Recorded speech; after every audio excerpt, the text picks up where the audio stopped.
تلعب الأحزاب الطفيلية دورها في تخريب كل صميم وحي في المجتمع، ليصبح ذلك التهافت على الثروة والنهب همًا شاغلًا للرؤساء والمرؤوسين وما بينهما، حيث يعم ذلك الانحلال ويتفشى مع استيطان وترسخ منظومة السلطة الشمولية وقمعها المستمر للشباب عن طريق أحزاب انتهازية ومجتمع بائس محاط بالقيود ومؤسسة تربوية تفرق الجهلة والجهل. وإزاء هذا الدمار يحاول القلم الإبداعي تصوير ما يجري عن معاناة المعرفيين في بيئاتهم التي تطفح بمعاناة لا تكاد تنتهي لإيجاد بدائل وحلول نهضوية لا تبور. فالحدث يتناول ترجيح المجتمع للمادة واعتبارها أولوية على كل شيء، إذ يمكن من خلال المال تكميم الأفواه وإلزامها على سلوك الضعف وتحوير المواقف الهشة والتحكم بها لصالح من يملك الثروة، ووفقه يمكن شراء الذمم واللعب على كل شيء على مبادئ الأحزاب، وكذلك التحكم بمسار كفاحها وإيديولوجياتها، وكذلك تكريس الحرب في أوساطها ونشر الفوضى في المجتمع، حيث يمكن للمرء تبرير كل شيء ليخفي من خلالها تعلقه بالمال وضعفه إزاءها. فتجسيد الإخفاق في صيانة الحب هو إبراز لحصار المجتمع وإحكام قيود التجهيل حوله، ليسهم هذا التباعد الأسري بمزيد من الانحلال وضياع الروابط الطبيعية بين فئاته وشرائحه، وكذلك إشارة إلى إفلاس مؤسساته وتنظيماته في ظل ذلك الخراب وغياب مشروعها القائم على التغيير المزعوم والذود عن أهدافها لتصبح المنفعة المادية الغاية التي تبرر وجودها، بل ولعلها تستفيد من تهويمها النفسي للمجتمع وتغييب معرفيه على الدوام عبر محاربتهم وتهميشهم، كما تفعل المنظومة القمعية الحاكمة، حيث يتعاظم هذا الوباء والاستمرار في الأخطاء لدرجة يعم الاغتراب بصوره الفردية والجمعية الفرد والمجتمع ككل، حيث أن ربط ضياع الحب بضياع الحقوق السياسية هو لإيصال رسائل مفادها ما يلي: بيان أن التحرر الاجتماعي متوقف على ضمان الحقوق السياسية وتجسيد الهوية القومية الغائصة في أوحال الاغتراب والتبعية والانطماس، تجسيد أساليب السلطة القامعة الحريصة على إفكاء مظاهر الكراهية داخل المجتمع عبر زجها في بوتقة الجهل والخرافة والفقر،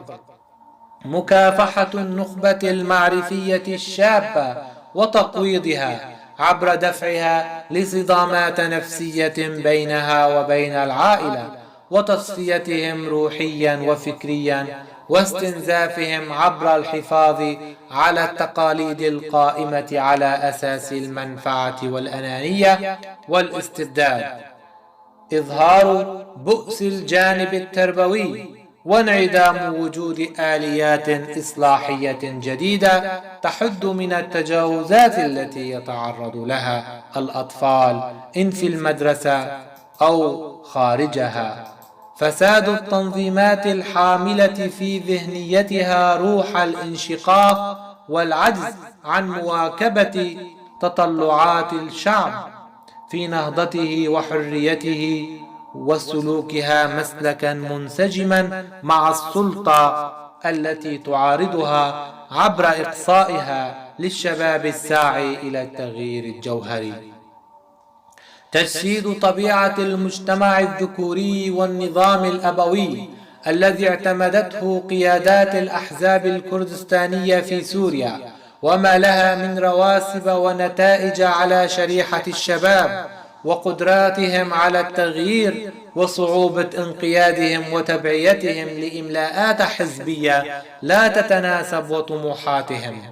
وفتح ممارساتهم في الدخول لحياتهم الشخصية ومحاكمتهم بالإباحية والانحلال استنادا لشعارات واهية يطلقها رواد نظرية المؤامرة بين حين وآخر لتغطية إفلاسهم الفكري وجهالتهم الواضحة، حيث لا شك أنه في إيغالات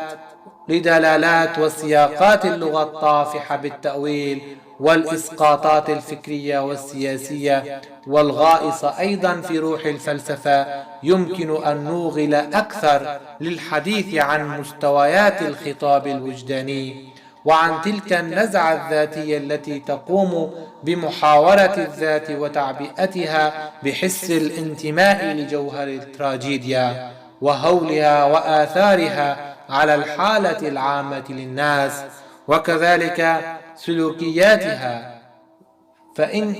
إن غياب العقل الناقد هو من أفسح المجال أمام الفوضى القيمية وجعل الأفراد ينتقلون من انحطاط لآخر، حيث أن التركيز وراء مظاهر الاستغلال والنفاق الاجتماعي هو تسليط في الآن ذاته على حقيقة هذا الضعف المزري الذي يعكس بطبيعة الحال غياب الشعور بالطمأنينة والثقة بالمستقبل، مما لا شك فيه فإن الثقة هو أساس كل عمل جماعي، وغيابها يعني غياب الفعل الصحيح والعمل المثمر وانقياد تعسفي لمفاهيم السلطة الأمنية الرقابية التي اكتفت بتأمين أسباب بقائها وتثبيت نفوذها عبر دوام قمعها واستبدادها. فمهما اشتدت الرغبة في التحليل تسارعت وتيرة الانقياد لأكثر المعاني غموضا وانقيادا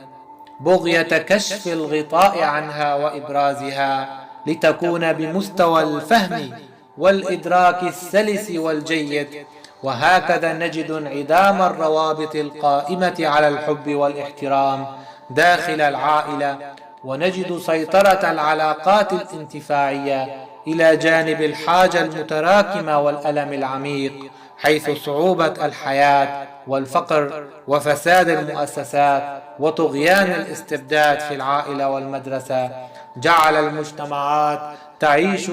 في حالة اغتراب مزمنة عن الوعي والتحضر والحياة الإيجابية،